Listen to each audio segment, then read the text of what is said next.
Me rodearán y me acompañarán con Dios y libre al fin seré.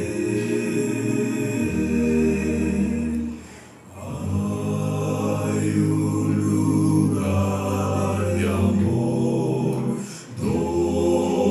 reina el Salvador, allí seré feliz, feliz. Oh, quiero yo morar, yo quiero siempre andar con Cristo por la eternidad.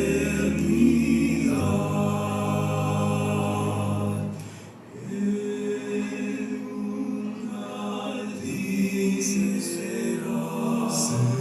en el inmenso mar, no Cristo me dará valor, valor. Listo yo quiero estar para poder llegar un día cuando por mí vendrá, sí vendrá, vendrá.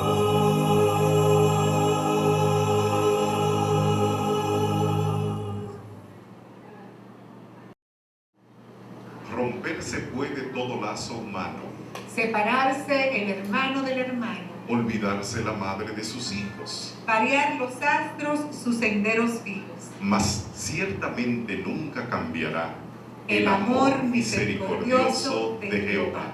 Buenas noches, Rocío. Muy buenas noches, Pastor Natanael. ¿Cómo estás? Feliz, gozosa de estar aquí. Buenas noches para todos que nos siguen en este hermoso programa de conferencias titulado Esperanza en el tiempo del fin. Y de inmediato vamos a escuchar la lectura de la palabra de Dios en el capítulo 3 del Evangelio según San Juan, el verso 16, que dice: Porque de tal manera amó Dios al mundo que ha dado su Hijo unigénito para que todo aquel que en él cree no se pierda, mas tenga vida eterna. Escuchemos de inmediato el tema de esta noche en los labios del pastor Daniel Polanco, titulado Esperanza en el rescate. Oramos. Dios y Padre eterno, en esta hora te damos infinitas gracias porque nos permite estar delante de tu presencia. He aquí, Señor, un grupo de tus hijos que se han detenido en sus quehaceres y están atentos a tu palabra, buscando algún mensaje de esperanza. Queremos pedir, Señor, que al abrir tu palabra, tú puedas hablar a cada uno de nosotros. Por eso abrimos tu palabra en esta noche, en el nombre del Padre, del Hijo y del Espíritu Santo. Amén, Señor. Amén. Bien, queridos, yo quiero ir en la palabra del Señor al libro de Génesis para estudiar hoy el tema titulado Esperanza en el rescate. ¿Sabían que estamos viviendo en un tiempo de una era tecnológica? Hay muchos avances, hay muchas oportunidades. La era de las luces se conoce como los tiempos que a nosotros nos ha tocado vivir. El tiempo donde se abren grandes puertas. El momento donde todo el mundo se ha convertido en una aldea. Porque ya es fácil estar aquí como estar en otro país, como está sucediendo ahora mismo. Ustedes están escuchando aquí, otros están escuchando allá, y el mundo se ha vuelto en una sola aldea. Hay tantas cosas nuevas, hay tantas innovaciones, y ese es el mundo en el que vivimos. La tecnología ha sido un gran favor, ha sido algo extraordinario que ha ayudado a la medicina, y eso es bueno, ¿sí o no? El hecho de que la tecnología hoy ayuda en los centros médicos, eso es algo importante. La tecnología ha ayudado en la educación, ¿eso es bueno, sí o no? Claro, y eso ha sido algo importante para nosotros, pero en medio de este tiempo de luces, en medio de este tiempo de grandes logros, nosotros tenemos que saber que estamos viviendo días especiales, tiempos especiales, tiempos diferentes, momentos que no se habían visto en la historia, no solo por la tecnología, no solo por el hecho de que el mundo se ha puesto pequeño en la forma de llegar el uno hacia el otro. Estos días son especiales porque aunque hay mucha tecnología para la medicina, es increíble la cantidad de enfermedades que hoy azotan el mundo. Es increíble que aunque hay facilidades para llegar a los países, para llegar lejos, para estar en otras sociedades, hay personas que dicen que estamos solo en un mundo lleno de gente. Es increíble ver que aunque hay tantas oportunidades, nuestros jóvenes están yendo cada día más al hoyo, allí al fracaso, allí al vicio. Es como si algo sobrenatural está llevando un mundo que debería estar en una posición especial por los avances de hoy. ¿Qué está pasando? ¿Qué está sucediendo? Miramos los diarios y vemos la noticia. Personas que todavía después del hecho dicen: no sé cómo lo hice, no sé qué sucedió. Vamos al Génesis. Y allí yo quiero que nosotros veamos en esta ocasión qué es lo que presenta la palabra del Señor, qué es lo que presenta la palabra de Dios respecto a lo que tiene que ver con lo que está sucediendo hoy. ¿Qué es lo que está pasando? ¿Qué es lo que está sucediendo con el mundo? El libro de Génesis en el capítulo 1 y 2 presenta en la palabra de Dios lo que nosotros conocemos como la historia del paraíso. Y en verdad, cuando abrimos la Biblia en Génesis 1 y 2 y podemos mirar las palabras del Señor en todo lo que tiene que ver con la creación, lo que allí se presenta es un verdadero paraíso. Cualquier imagen, cualquier pintura que usted vea no es ni sombra a lo que Dios hizo en el principio. ¿Qué dice la palabra de Dios en Génesis 1:1? Y quizás tú puedes abrir tu Biblia conmigo allí. Génesis capítulo 1, versículo 1. Así como inicia la palabra de Dios. Génesis 1:1. En el principio creó Dios los cielos y la tierra. ¿Cuántos confirman eso con un amén? Amén. ¿Quién creó en el principio? A mí me encanta que la Biblia inicia así. Sabía que la palabra de Dios debe iniciar así. Toda teología adventista, toda teología cristiana debe iniciar diciendo: en el principio, ¿quién creó? ¿Quién fue? Dios. Y ese inicio me da a mí la oportunidad de saber que el Dios que creó todo, lo creó con una finalidad. De verdad que hay un contraste muy diferente al paraíso de Dios a los días nuestros. Sin embargo, todavía hay lugares hermosos.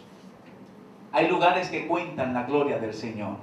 Hay lugares preciosos. Tuve la oportunidad de subir a uno de los picos más altos en una isla inglesa, cerca de aquí de nuestro continente americano. Y allí en ese lugar tan alto, bien elevado, se podía ver todo el firmamento, el mar, las montañas.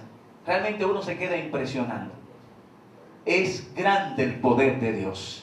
La naturaleza cuenta la gloria de Dios. La naturaleza anuncia la obra de sus manos. ¿Quién creó todo? Dios. No hay duda de eso. Y no solamente se queda allí. El libro de Génesis en el capítulo 1, versículo 31, le pone el clímax a este texto. Es algo increíble lo que dice la Biblia allí. No solamente lo hizo el Señor, sino que la Biblia dice en Génesis 1, 31, y vio Dios todo lo que había hecho. Y he aquí, era bueno en gran manera. ¿Cómo era lo que Dios hizo? Dios crea el mundo. Dios hace el universo. Dios pone su mano como diseñador. Algo pensado, algo calculado, algo bien establecido. Y luego de eso dice la Biblia que el Señor lo examina. Se sienta a mirar todo lo que hizo y dice: lo que he hecho es bueno en gran manera. Ahora la pregunta clave es: ¿por qué? El libro de Génesis no solamente nos lleva a nosotros a entender que Dios nos creó a nosotros con un propósito. El propósito de que seamos felices. El propósito de que vivamos felices. el propósito de Él ser nuestro Padre, nuestro Creador y nosotros su criatura. No solamente enseña eso Génesis, sino que al uno mirar el contraste entre Génesis, capítulo 1, versículo 31, todo era bueno en gran manera, y entonces tener que mirar la realidad nuestra, hoy uno se pregunta, entonces, ¿por qué? ¿Cómo es posible que podemos decir con tanta fuerza, lo creó Dios y lo hizo bueno? Pero cuando caminamos en las calles de hoy nos damos cuenta que algo está pasando. Y uno dice, ¿por qué? Son preguntas que vienen a la cabeza del ser humano, porque nosotros fuimos creados por el Señor con el valor de razonamiento. Podemos razonar, podemos pensar. Y por eso cuando miramos el mundo hoy, cabe la pregunta de ¿por qué? Tú no estás mal si te preguntas ¿por qué? Tú no estás pecando si dices ¿por qué, Señor? Si todo fue hecho bueno, hoy está mal. ¿Por qué en mi vida misma, cuando lo planifico todo bien, me sale mal? La respuesta a esto está en la misma Biblia. Génesis capítulo 3. Y yo hoy no vengo a hablarte de la historia de Adán y Eva, el árbol prohibido y la serpiente. No vengo a hablarte de eso. Este es un tema que durante mucho tiempo hemos estado mirando en la Biblia. A veces cuando iniciamos a estudiar la Biblia siempre iniciamos por ahí. Nuestras maestras en la escuela nos enseñan esta historia, Génesis 1, 2 y 3. Y mayormente conocemos el drama de lo que sucede en Génesis capítulo 3. Génesis capítulo 3 presenta la gran historia del momento en que se rompió la armonía perfecta que había en el jardín del Edén. El jardín del Edén era un lugar hermoso. No era especial solamente porque Dios había creado buenos árboles, porque había hecho un buen lugar para el hombre. El jardín del Edén era especial porque había alguien que siempre iba al jardín del Edén. ¿Saben quién era? Dios. Allí estaban Adán y Eva. Y había un tercer personaje. ¿Saben quién era? Dios. ¿Usted se imagina un lugar donde está Dios? ¿Es especial sí o no? Quizás sobre todo, aunque hayan buenos ríos, aunque hayan buenos árboles, aunque todo esté perfecto, la perfección de ese lugar era que Dios estaba ahí. Imagínate tú con Dios en tu casa. ¿Haría falta algo más? A veces nos detenemos en nuestros hogares y pensamos, si yo tuviera esos muebles, mi casa estuviera excelente. Si yo tuviera ese carro parado ahí en mi marquesina, estuviera yo bien de verdad. Mi casa fuera distinta. Sin embargo, nos damos cuenta de algo. La realidad de lo que falta en nuestras vidas, en nuestros hogares, en nuestro alrededor, es la presencia de Dios con nosotros. La Biblia presenta que Dios estaba con Adán y Eva. En el principio el Espíritu de Dios se movía entre las aguas. Allí estaba en medio de sus hijos que Él había creado. Pero Génesis 3 rompe esta realidad. Al venir, y vamos a abrir la Biblia en Génesis capítulo 3, versículo 1, para que descubramos cuál es ese intruso que aparece en Génesis capítulo 3, que cambió la realidad del paraíso de Dios. Dice Génesis 3:1, la serpiente, la más astuta de todos los animales del campo que Dios el Señor había hecho, dijo a la mujer, ¿así que Dios os dijo que no comáis de ningún árbol del huerto? La mujer respondió a la serpiente, del fruto de los árboles del jardín podemos comer, pero del fruto del árbol que está en medio del jardín, Dios dijo, no comeréis de él ni lo tocaréis. ¿Para qué? Para que no moriráis. Entonces la serpiente replicó a la mujer, no es cierto, no morirá.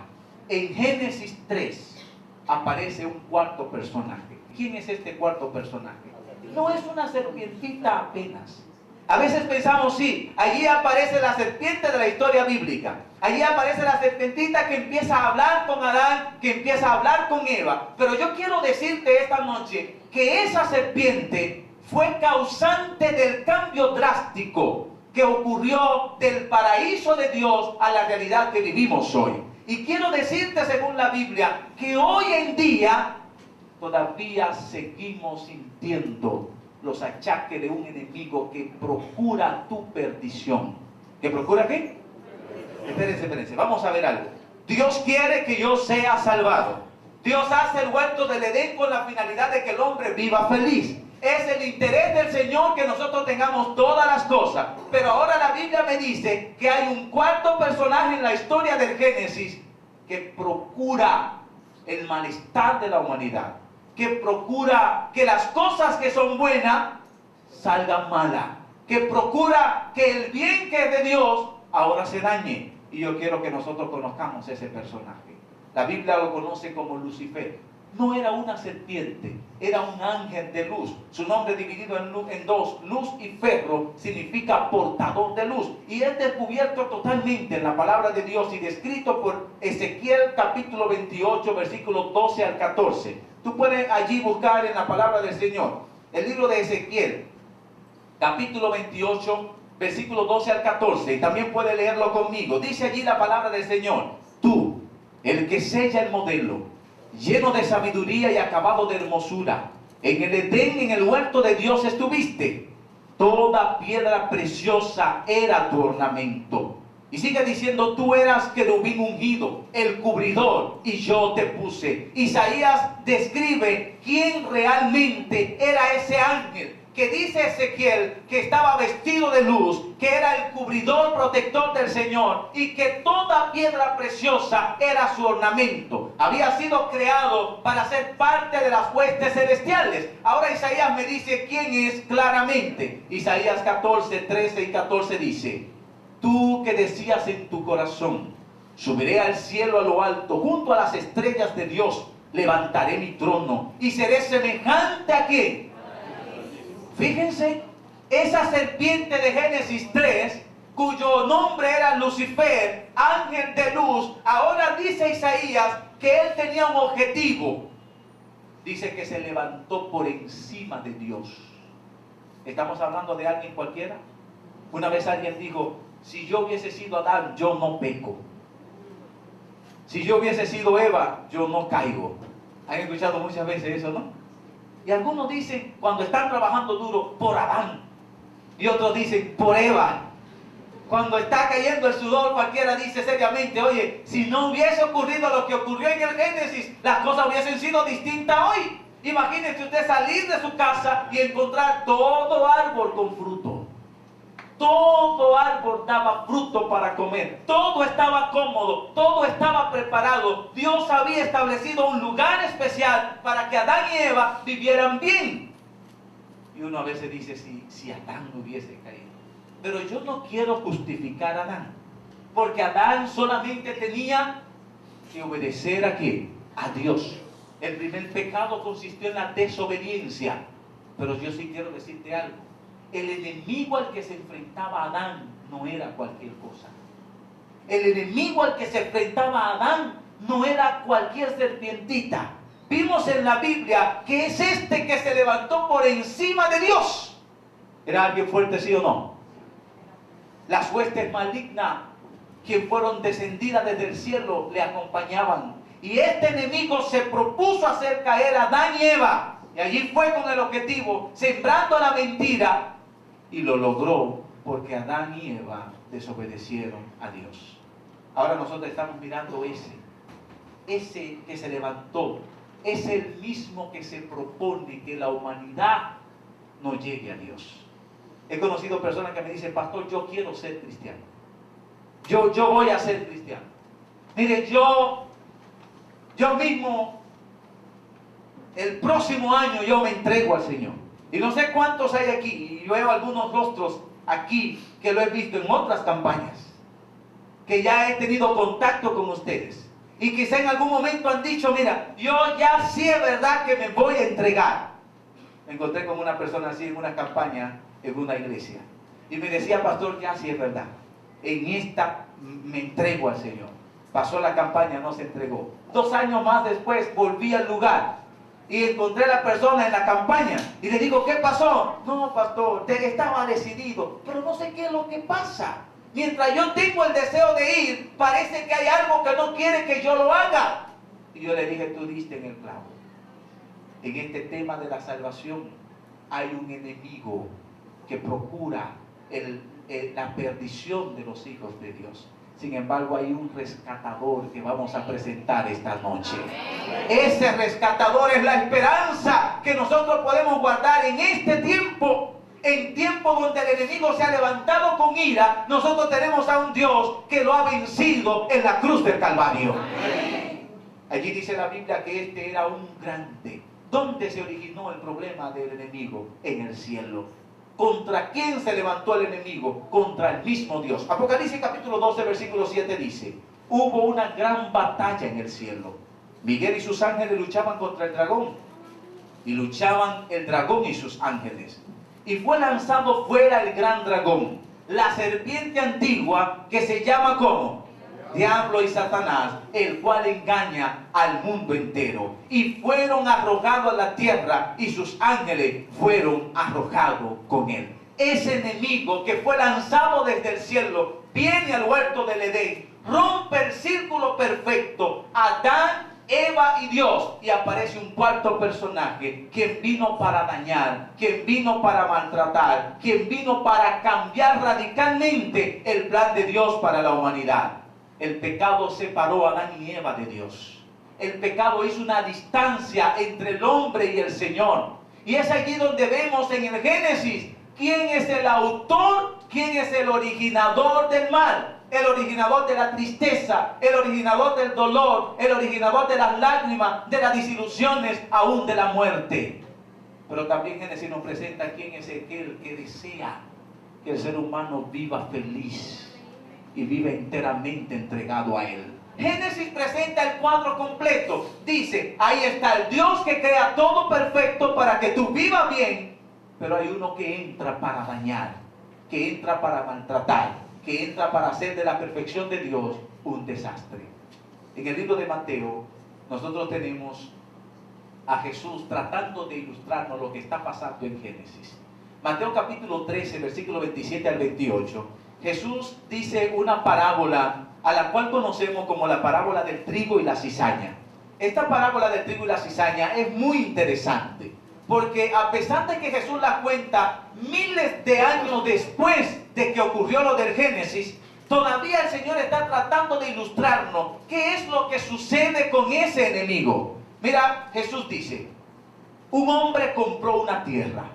La tierra era la mejor tierra. Y para sembrar en esa tierra compró la mejor semilla, semilla buena, que cuando él pudiera sembrar el campo, naciera en ella buen fruto. Así que el hombre cogió su siervo, sembró la semilla en su buena tierra preparada, y en la noche ocurrió que vino un enemigo y tomó cizaña y fue y también la sembró. Dice el versículo 27 y versículo 28 de Mateo capítulo 13. Vinieron entonces los siervos del padre de familia y le dijeron, Señor, ¿no sembraste buena semilla en tu campo? ¿De dónde pues tienes cizaña? Y él les dijo, un enemigo ha hecho esto. ¿Sabe que el por qué haya respuesta en esta parábola de Cristo? Eso por qué que nosotros nos hacemos diario, por qué si las cosas eran buenas, ahora están malas. Jesús la contó en su tiempo diciendo, yo compré un campo bueno, sembré buena semilla, pero vino un enemigo y ¿qué hizo? Sembró cizaña.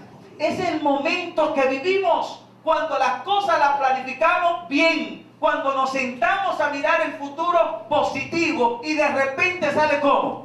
Negativo. Y uno dice, pero no fue cosa buena lo que planifiqué. ¿Qué pasó? El Señor te dice, un enemigo ha hecho esto. ¿Qué tenemos que ver nosotros respecto a esto del pecado, la separación? Lo bueno es que esa separación que hubo en el Génesis, el Señor hizo la primera promesa del rescate. Mira que dice Génesis 3:15, y pondré enemistad, es decir, haré una separación entre ti, Satán, y la mujer Eva, y entre tu simiente y la simiente tuya. Él, Jesús, te herirá en la cabeza y tú le herirás en el calcañar. Génesis capítulo 3, después del pecado, cuando Adán y Eva se escondieron en los arbustos, el Señor hizo una promesa. Esta promesa es la promesa de liberación. esta promesa era la única salida para Adán y Eva, porque el enemigo al cual enfrentaba era fuerte. El enemigo al cual enfrentaba lo desnudó. El enemigo al cual enfrentaba lo sacó de su hábitat, de su zona de confort. El enemigo al cual ellos enfrentaba era tan poderoso que lo había condenado a muerte eterna. Pero el Señor le dice, esto no será para siempre. Yo haré una separación. Yo pisaré la cabeza del enemigo y tú podrás obtener victoria en el nombre de Jesús. Amén. Cuando el Señor dijo esto, Adán y Eva fueron vestidos por un corderito. Ese corderito que murió y cuya lana sirvió para ellos poderse vestir, simbolizaba a alguien. ¿Saben a quién simbolizaba? A la promesa de Dios, a ese Cristo que moriría en lugar de Adán y Eva. ¿Sabes solamente en quién podemos nosotros alcanzar la salvación? Solamente quién puede ayudarnos a nosotros a encontrar salvación. Cristo Jesús, quien pisó la serpiente al morir en la cruz del Calvario. Y yo digo gloria a Dios por eso. Esta noche estamos en victoria. En este tiempo estamos en victoria. Porque Cristo se entregó por nosotros. Porque ese enemigo que ruge con poder no tiene autoridad en aquellos que claman y en aquellos que obedecen al Dios Todopoderoso. Quizás nunca, como nunca antes, el enemigo se ha dejado ver en estos días. Nosotros aquí en República Dominicana reconocemos esto. Nosotros estamos viviendo a carne propia esto. Estamos mirándose en los diarios y uno pregunta qué es lo que está pasando. Hay más tecnología, hay más oportunidades, hay más de todo. Pero ¿qué está sucediendo? Jóvenes son víctimas, adultos son víctimas, hogares son víctimas. Y uno se pregunta ¿qué pasa? Y yo te digo, hay un enemigo. Hay un enemigo. Hay que saberlo, hay que conocerlo para entonces saber que necesitamos refugiarnos en Cristo Jesús. Amén. Tú puedes planificar todo. Tú puedes calcularlo y decir voy a la universidad, me voy a casar, voy a comprar el auto que deseo, voy a hacer todo. Y si eso tú lo haces solo, te voy a decir la realidad. Hay un % elevado de posibilidades que tú solo no puedas combatir a ese enemigo. Un enemigo que vende sueños. Un enemigo que le dijo a Adán y Eva, no, ¿quién dijo? Ustedes no van a morir. Ustedes van a estar mejor. Todo va a estar bien. Ese enemigo que vende sueños hoy en día está envolviendo miles y miles de personas. Si lo conocemos, podríamos decir, Cristo, te necesito a ti. Porque tú sí fuiste el que creaste el mundo para que yo fuese feliz. Tú sí fuiste el que puede entrar a mi hogar y hacer la diferencia en mi casa. Tú sí eres, Señor, el que puede tomar mis planes y hacer el ideal que tú quieres lograr en mi vida. Amén. Allí nosotros miramos a ese Jesús que pisó la cabeza del enemigo. Juan 3:16 presenta el cumplimiento real de esta promesa. Uno de los textos más conocidos de la palabra de Dios. Juan 3:16. Porque de tal manera amó Dios al mundo, que ha dado a su Hijo unigénito, para que todo aquel que en Él crea, no se pierda, mas tenga vida eterna. En el pecado había muerte, pero en Cristo ¿qué hay? El pecado te separaba de Dios, pero dice la Biblia que Cristo es el puente, que Cristo es el camino, la verdad y la vida. Si ya el Señor destruyó totalmente ese gobierno del enemigo, ese gobierno de la muerte, ¿por qué nosotros hoy tenemos que estar atentos? La palabra de Dios en el libro de Apocalipsis dice que el clamor del cielo llegaba hasta nuestros días. Apocalipsis 12:12 dice, ay de los moradores de la tierra y del mar, porque el diablo ha descendido a vosotros con gran ira, sabiendo que tiene que. ¿Hasta qué tiempo toca eso? El enemigo sabe, y nosotros sabemos que tiene un día para terminar sus días. Pero todavía hoy anda como león rugiente. Hoy anda buscando a quien devorar. Cristo, dice Apocalipsis 3:20, está a la puerta de cada corazón. Apocalipsis 3:20 dice, yo estoy a la puerta y llamo. Si alguno oye mi voz y abre la puerta de su corazón, yo entraré a él, cenaré con él y él conmigo. Yo estoy a la puerta de tu casa como estuve a la puerta de Zaqueo. el que es la vida, está tocando la puerta de los corazones. La palabra del Señor nos da a nosotros la alternativa final: Cristo Jesús. Jesús es todavía el Redentor, el que resuelve los problemas. Jesús es todavía aquel Salvador que perdona. Jesús es todavía el Señor que cambia la vida. Jesús es todavía aquel que hace milagros. Jesús es nuestra única solución.